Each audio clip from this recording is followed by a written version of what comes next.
Levier, Shadowborn Abomination. Born the daughter of a noble house in the Northern Realms, the future Lady Bathamont was raised with the grace and cunning expected of a woman of her rank. Once she had come of age, her father quickly found a match for her, marrying her to another lord in order to secure the power and status that he felt his daughter rightfully deserved. But when Lady Bathamont had moved to her new estate with her servants in tow, expecting a life of luxury and comfort, she was faced with a harsh reality. Lord Bathamont was lazy, dull, and impassive. He gallivanted across the plains with his hunting parties, his inexperienced new wife to take over the running of the estate in his absence, toiling over paperwork and engaging in empty pleasantries with unwanted visitors. Over the years, as she watched her youth wither away, she grew ever more embittered by her absent husband and the mundane, maddening work he left her to face alone. This continued until one very ordinary day, when a visitor to Lady Bathamont's hall brought her an intriguing gift, a grimoire of mysterious origin. The tome had clearly changed hands many times, its dark leather cover worn by the touch of its past owners. Within this grimoire, she experienced her first introduction to the shadow, an arcane art which promised her the kind of power she'd always dreamt of wielding. Delving into its depths, she quickly discovered her arcane gifts, a connection to the ether which she found blossoming within her day by day. As her talents grew, so did her hunger for power. Lady Bathamont began to draw upon the resources made available through her aristocratic status, sacrificing the blood of her servants in fiendish rituals, spending her fortune on sourcing arcane artifacts from across the continent, and inviting other practitioners among the nobility into her home. In this way, her lavish parties formed the basis for gaining more and more knowledge, and eventually, she found exactly what she'd been searching for.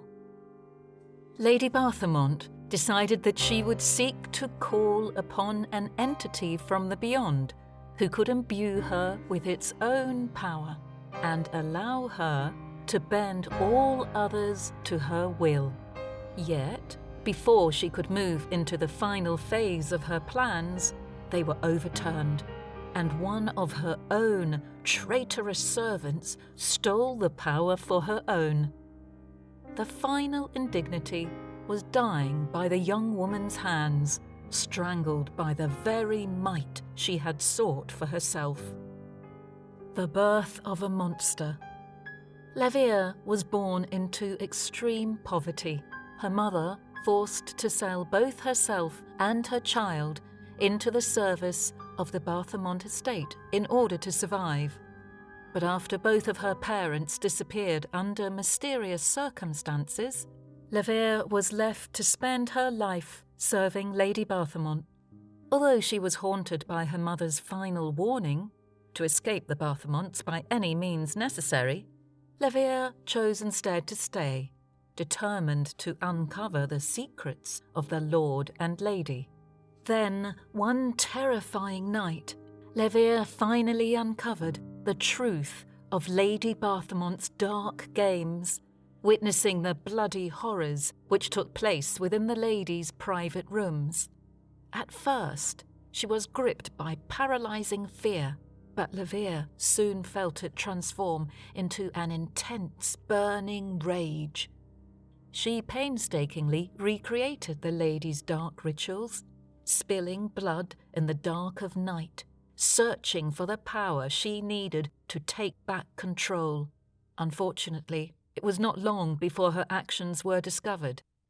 Levier was easily subdued and soon found herself in the Bathamonts' great banquet hall, surrounded by gawking nobles and bloodied servants. Recognizing the grisly fate which awaited her, unless she fought back, Levier attacked and devoured those around her in an act of sheer desperation, seized by the will to survive. Reborn, an unfamiliar presence whispering in her ears, she cleaved Lady Bathamont's head from her shoulders, claiming her blood in one final act of defiance. With this newfound power, Levier could finally take charge of her own fate, determined to never again let anyone else take control over her. Harbinger of the Abyss. A heavy silence blanketed the great hall, which was saturated with the metallic stench of blood and bile. The once pristine walls were streaked with copper stains, and claret pooled beneath cooling corpses, their expressions twisted with fear and pain. Only one of the room's occupants remained upright, stalking through the carnage. For the first time she could remember, the Bathamont estate lay completely silent, deprived of even the tangible, unspoken tension which usually hung in the air. Yet, as Levier drew nearer to the main entrance of the great hall, she heard the faint, distant sound of footsteps echoing down the hallway, lying just beyond the doors. A slight, pale man rounded the corner, his gaunt face a study in sharp angles and leaden skies. As his steely grey eyes met Levier's gaze, his expression turned dour, lips twisting into a grimace. "You," the stranger sighed, tone dripping with distaste. "I had plans for her, but you. This changes our strategy entirely.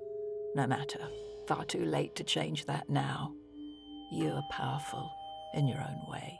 Perhaps we might use you instead." He extended one hand towards her, something clasped within his palm, foolishly ignoring the rage which rippled across Levier's countenance. When her gaze settled on his outstretched hand, something burned at the corners of her vision, the singe of shadow ether, a familiar assault on her senses. Here was the same power, the same dark influence that she'd come to know so well. Levier could almost hear the lady's laughter, could almost taste the black blood on the back of her tongue. "Come with me," the man continued, dark gaze falling to Levier's curled talons. "I can offer you power, make you even stronger. The power you laid claim to today is but a fraction of the—" Snarling, Levier lunged towards the strange visitor, slamming him against the nearest wall. Her clawed fingers cut easily into his flesh, shreds of fabric hanging from his battered skin, as Levier drove her hand into his chest, elbow deep in the man's ribcage. She felt the staccato rhythm beat against her palm, his muscles seizing as blood vessels burst beneath her pointed talons. And then she tore the stranger's heart from his chest. With a wet, disbelieving gurgle, he collapsed to the ground, face going slack as his blood pooled atop the marble. Levier crushed his heart in her fist, letting the shredded tissue spill onto the floor at her feet. The skin of his chest tore easily beneath her talons, exposing his internal organs to her ravenous gaze. Sinking her hands into the pooling blood, she grabbed his organs by the handful, ramming lungs and kidneys and intestines into her open mouth, grinding the viscera between her teeth until they were a fine paste, watery purge leaking from her carnassials. As the bloodlust faded, hunger sated for the time being, her gaze fell to the glimmer of burnished metal, silver brushed clean by the touch of hundreds of hands. Her bloodied fingers pried the unfamiliar pendant from his grasp, which remained unyielding even in death. A small, grotesque gargoyle met her gaze, the claws on its hands forming a rudimentary clasp at the top of the pendant.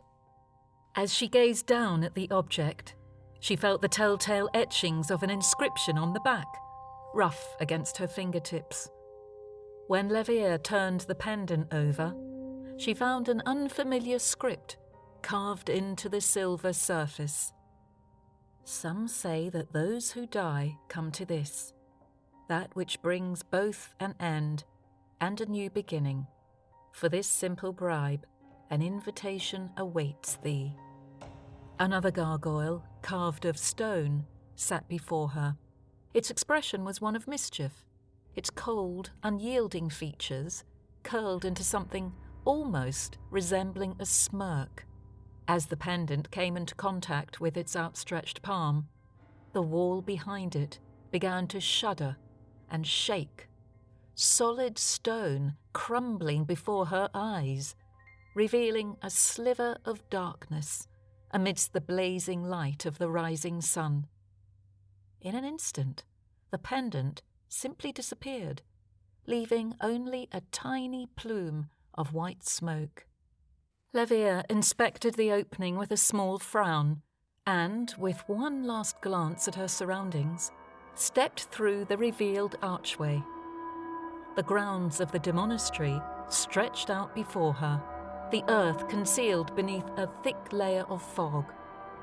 In the middle distance, a great wrought-iron gate stretched toward the sky, formed from the crossed blades of two large grand-winged statues, locked in eternal combat. As she passed beneath the shadow of the two warring beings, Levier felt the curl of raw ether in the air. She could almost taste the sweet, clawing energies of ancient spellwork on the back of her tongue. To the left of the gate lay a small guardhouse, abandoned, and some deep, unspoken instinct at the back of her mind shuddered at the sight of the decrepit shack. Turning her gaze away, Levier refocused her attention on the courtyard proper, watching as the mist crept away from her, revealing intricate rune work on the riverstones.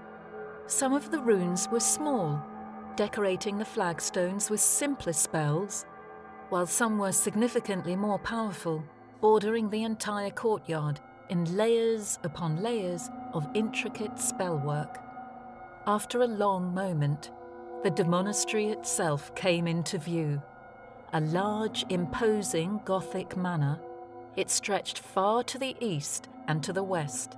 Stained glass windows lined its walls, hanging below stone arches and towering spires.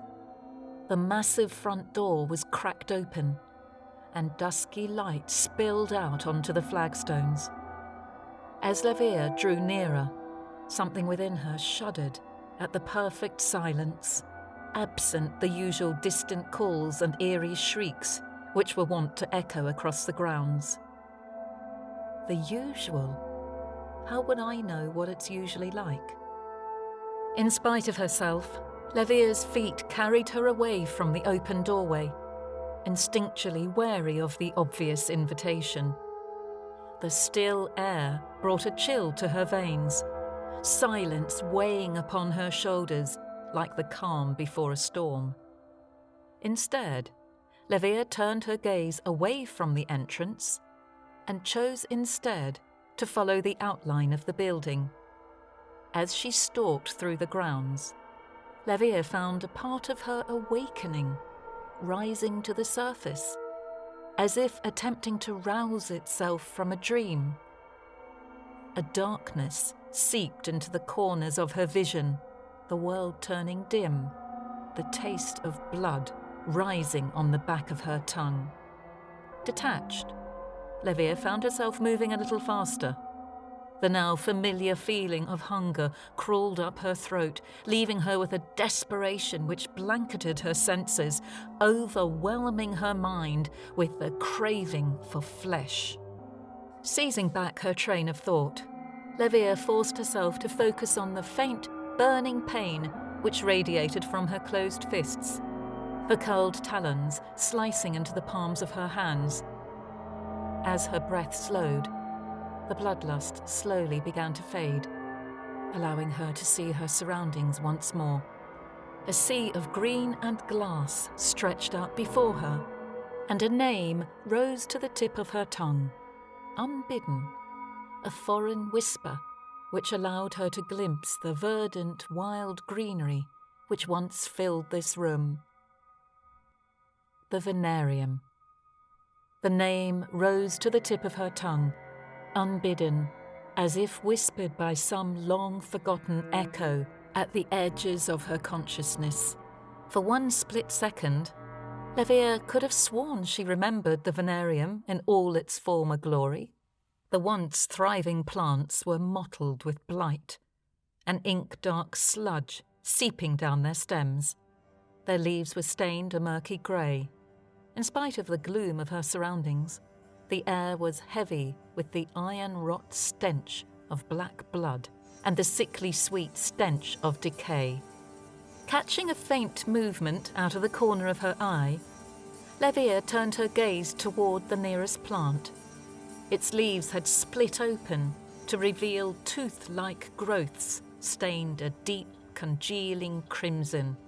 It looked as though it was rotting from the inside out, its torn green flesh revealing a putrescent liquid, half-digested innards spilling out onto the soil which covered its roots. As she neared it, her gaze drawn to the mutated life form, something deep within her chest reacted to its presence. A deep hunger which needled through her body. It called to her, like to like, a magnetic pull that drew her closer. The plant bloomed across her face, climbing along her jawline like ivy. The moment it made contact, she could feel its tiny roots trying to burrow beneath the surface of her skin, clinging tightly to the outermost layer of her flesh. Where it touched her, it burned, igniting a molten heat which raced along the outline of the plant's razor-like grip, a searing pain trickling down her throat and setting it aflame, as if something were trying to burn her from the inside out. Levier's vision tinted red, the rest of the world falling away as her focus narrowed to a razor's edge. The hunger blocked out everything else. A shrill howl escaped her throat as she lashed out, slashing at the vines with her talons, her eyes flashing with rage as she fought to gain the upper hand. A caustic scent flooded the air as the plant released its toxins, and she felt it burning all the way into the pit of her stomach. Sinking her claws into its fleshy stem, Levier tore it away from her face, pulling its vines from her throat before they could reach her lungs. With a guttural snarl, she shredded the plant between her talons and ground the remnants beneath her heel, savouring the feeling of the mutated flesh bursting underfoot. At last, the Venarium was silent once more, broken only by Levier's heaving breaths. As she backed away from the rest of the corrupted plants, she turned her attention to the nearest wall of the manor, only then noticing the tantalizingly familiar scent which drifted through a crack in the facade. As if of their own volition, her feet carried her forward, heading towards the source.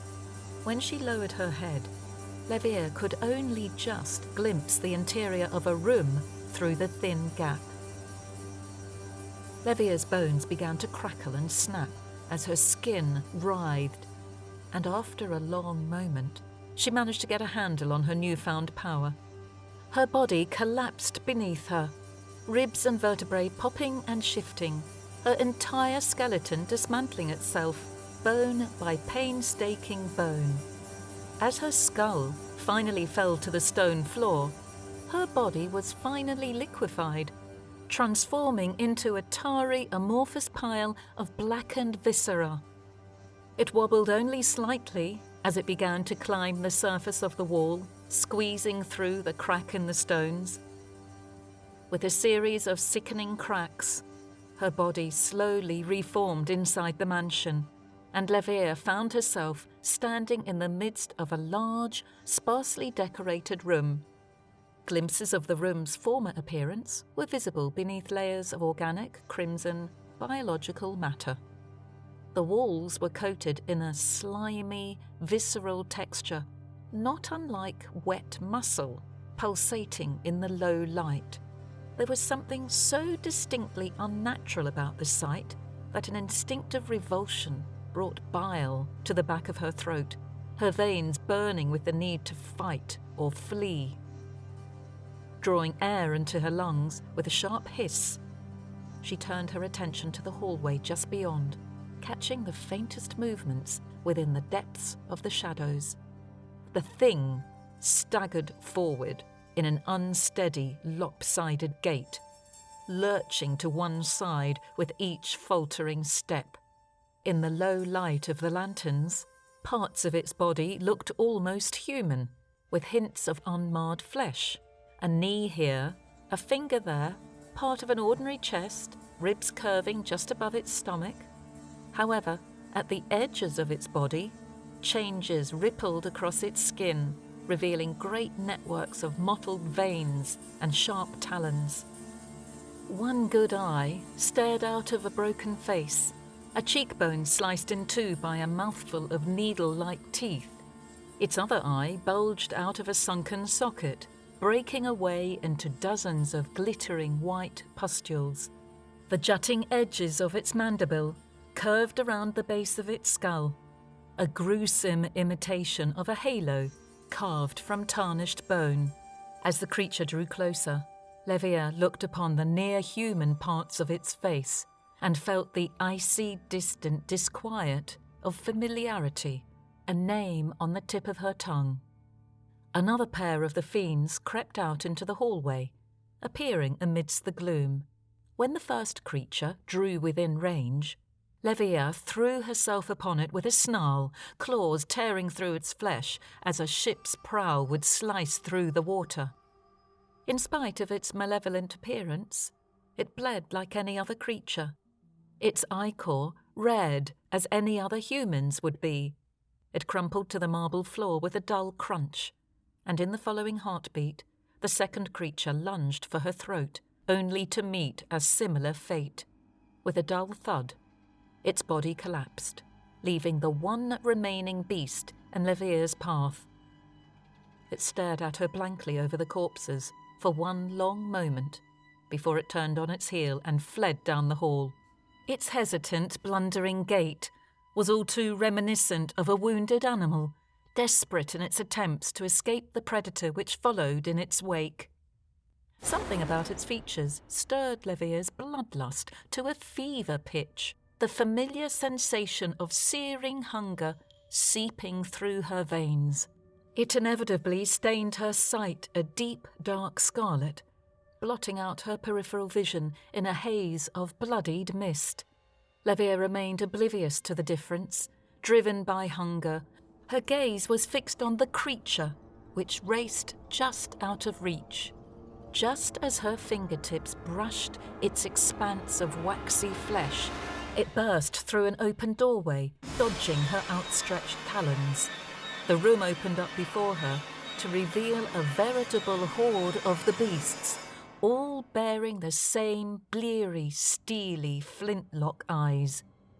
Levier tried not to stare at their facial features, the distant echoes of familiarity discordant inside her skull, the faint ringing in her ears only growing louder and more shrill when she looked at them for too long.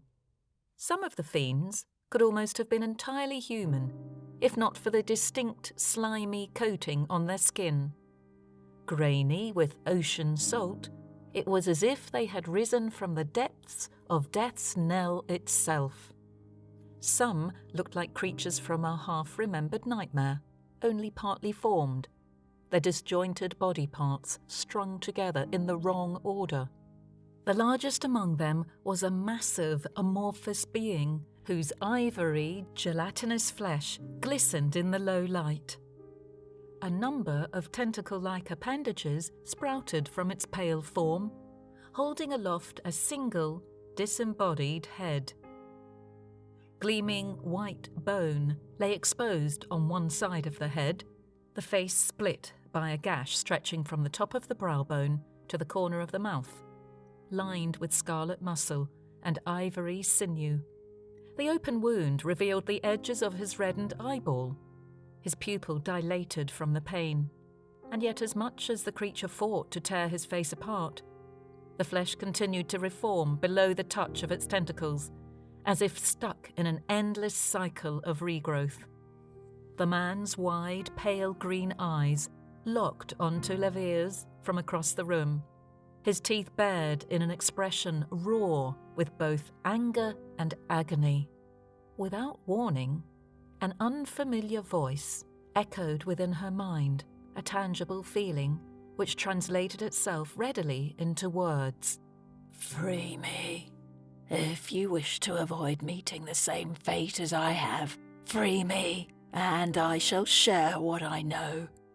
In that same moment, the beast turned its gaze towards Levier, its face contorting with an expression she recognized as bloodlust. "Free me now." After a split second's hesitation, Levier hissed under her breath, surging toward the colossal beast which now reached for her, tearing through its appendages and loosening its grip just long enough to rip the head from its grasp. Tucking it beneath her arm, she turned and lunged for the open doorway, a deep rumble shaking the floorboards beneath her feet as the beast roared. She could feel the vibrations underfoot as it rose, clawing its way down the hall, hot on her heels in pursuit.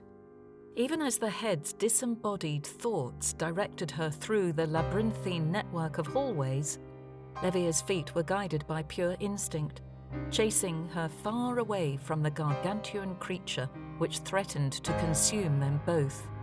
Bursting into the entrance hall, her gaze landed on a doorway at the opposite end, a pool of writhing shadows which flickered ominously just beyond the threshold. Levier distantly heard the protests of the disembodied voice, the head calling on her to turn around, but with the beast surging behind them, she ignored it. Pushing herself to run harder, move faster, she made for the doorway, aware of the ground quaking beneath her feet. She felt the moment the beast blasted through the stone archway, heard the distant crackle of its amorphous mass reshaping, and the burst of air as its tentacles streaked through the air, aimed directly at her disappearing figure. In the split second before it wrapped her in its grasp, she leapt through the gateway, tumbling through to the other side. A visceral crimson landscape stretched as far as her eyes could see. Levier's feet came into contact with layers upon layers of rotting carrion, her gaze greeted by writhing fiends and decomposing corpses. Plasmophit's domain was a sea of gluttonous waste, consumption incarnate, a hunger for power only sated by devouring the bodies of friend and foe alike. Yet when she turned her attention to the head hanging from her fingers, its teeth were bared in a snarl. "This is the worst place you could have run to. Do you have any idea where you've just taken us?" Levier's gaze fell upon the contours of the crimson hellscape, a path of blood and bone curving into the distance. Something unfamiliar swelled within her chest, sharp and grating, stealing the breath from her lungs. It took her a long moment to recognize the bubble of panic which threatened to overwhelm her, her limbs turning cold and unresponsive as stone. What is this? The surrounding landscape seemed distant, her own body foreign territory. Levier had been set adrift from herself, overwhelmed by a great, unmoving wall of fear. "This is not mine," she hissed, feeling her lips curl with distaste. She had learned to abandon her fear long ago, an emotion now so alien to her that she had almost assumed it to be some kind of malevolent influence. Against her will, she found her eyes drawn to the horizon, where unfamiliar beasts gathered around fresh carrion. "Are you listening?"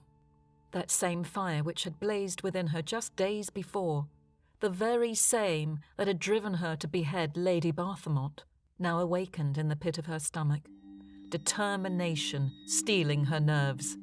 "I bow to none."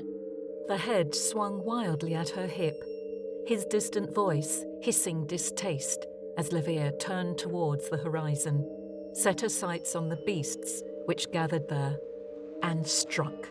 The first of Blas Moffat's creatures were small, worm-like beasts, having barely sprouted legs and teeth. Like crustaceans, they scuttled along the earth, yet they were half the height of a grown man and still posed a threat to the unaware. Levier pulled apart their gelatinous forms with her bare hands, ripping through their bodies and snapping their spindly limbs. The second class of Blas Moffat's creatures was larger, some bipedal, some on 4 limbs, others moving along the earth on a series of insect-like legs. Whether they bared teeth or barbed tongues, Levier tore each one apart, cramming their flesh into her mouth and devouring them piece by bloody piece. The third class of Blas Moffat's creatures was well mutated, picking up several traits from their prey. Multiple heads, mouths filled with razor-like teeth, great writhing beasts whose faces were a mass of feelers, ripping their prey apart by their limbs. Levier cut each one down, finding their weaknesses and striking them into the earth to feed her unending hunger. The fourth of Blas Moffat's creatures was an abomination, with great bulbous bodies, multitudes of limbs, armed with prodigious claws, sprouting extra bodies from their backs, or sporting layers of toxic flesh. Their mouths were lined with hundreds of teeth, ready to devour their prey. They were killing machines, fueled by the need to consume. Levier attacked them mercilessly, using her speed and strength to her advantage, bludgeoning them and mutilating their limbs until they could no longer move and she could bring them to their knees. Some attempted to consume her, but Levier persisted, tearing them apart from the inside out. The fifth and final class of Blas Moffat's creatures were the beasts of old, colossal and unyielding, yet Levier used their size against them, climbing their amorphous forms and ripping out great chunks of flesh, devouring them piece by piece, claiming their power one mouthful at a time. Yet still she hungered, consuming more and more until she finally had the strength she needed to face Blas Moffat's harbinger. Devoratim lingered at the centre of Blasphemer, watching over the empty throne. Almost 4 times her height, the colossal fiend towered above her, its grey, fleshy body twisted and misshapen. Dozens of eyes sprouted from the top of its body, reddened and glistening in the light, their dilated pupils locked onto Levier. Multitudes of slender, frog-like limbs supported its immense weight, allowing it to scuttle along the earth like a centipede. A gash in the front of its body constituted a kind of mouth, opening to reveal a great gaping chasm lined with hundreds of razor-sharp fangs, its dozens of tentacle-like tongues covered in a corrosive saliva.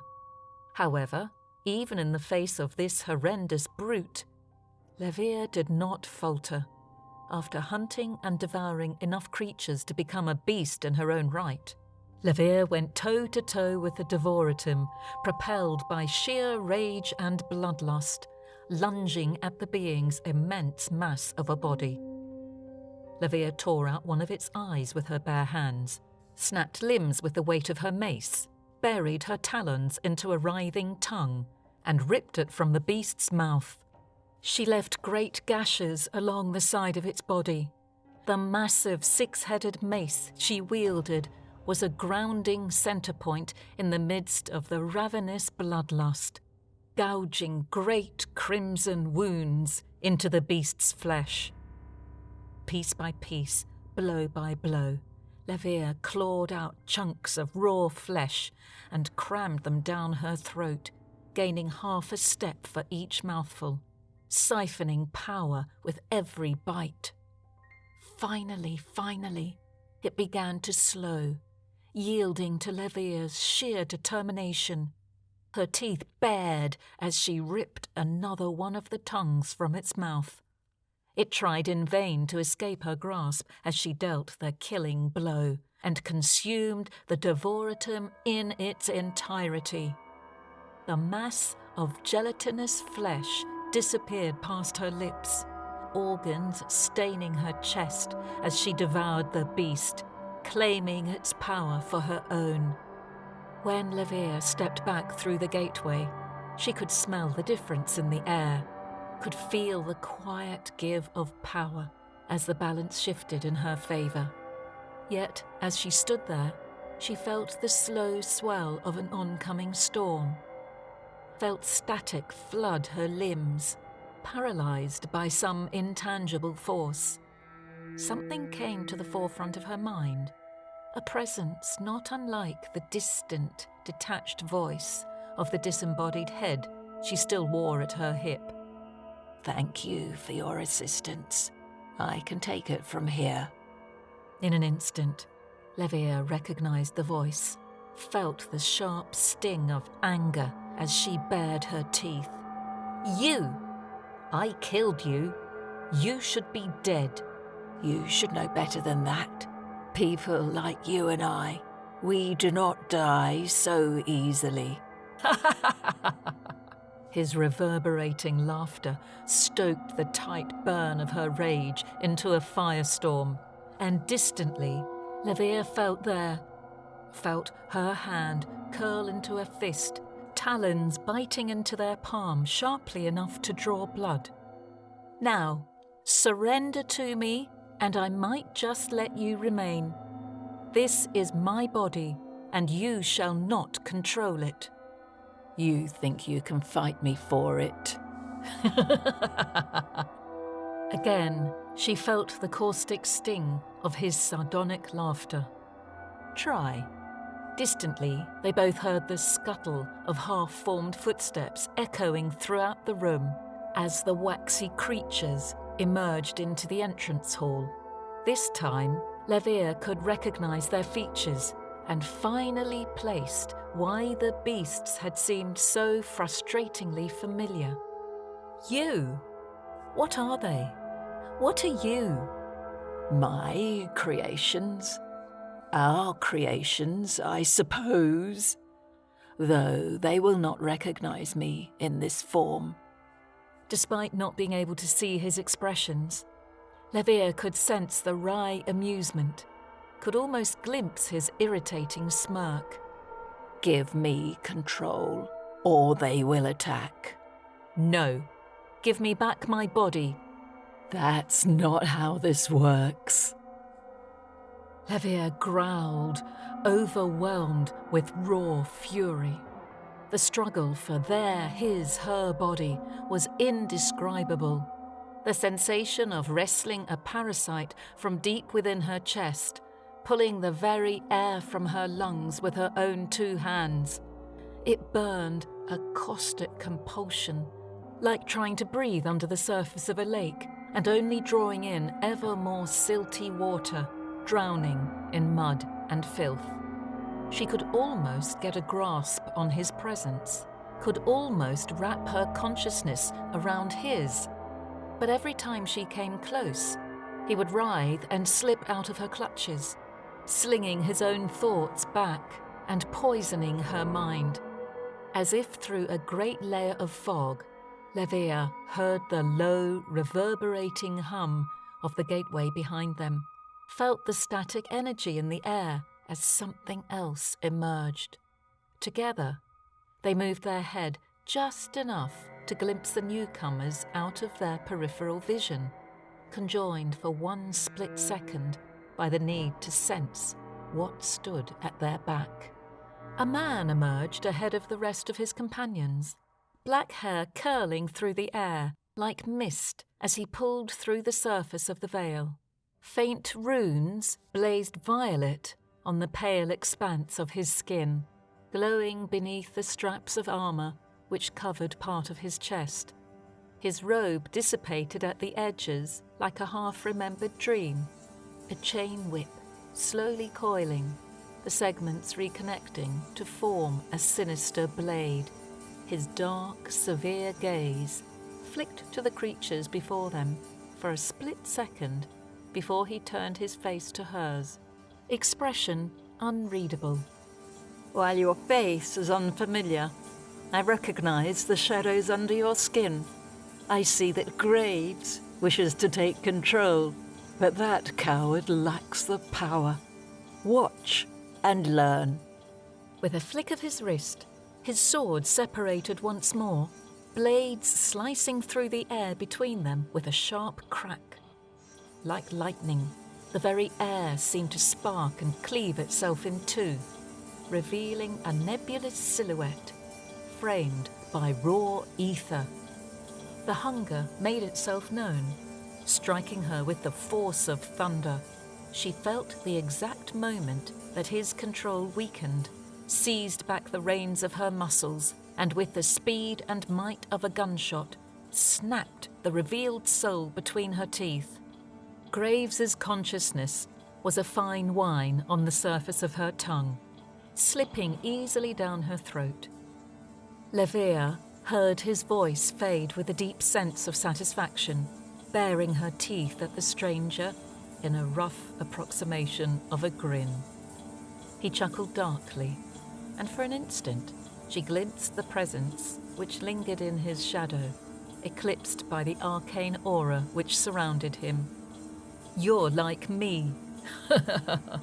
She laughed, the sound harsh, and felt the creatures behind her cower, slinking back into the shadows. "What are you?" You can call me Chain. I found my patron beyond the veil, but it seems you found yours through other means. Tell me, Levier. Levier, tell me, Levier, is your hunger satisfied by these pale imitations? He gestured to the creatures, lingering at the far end of the entrance hall, which only moments ago had been poised to strike. Your shadow. You both require a meal far more substantial than this, do you not? What did you have in mind? He grinned, gesturing to the other residents who now milled behind him, watching their interaction with thinly veiled interest. We seek to strike at Solano. The city would practically be a banquet for a power like yours. Even Sutcliffe desires to take a power like theirs. Chain gestured to the head at her hip, hands outstretched. Join us, Levier, and devour the light. The light. The light. The light.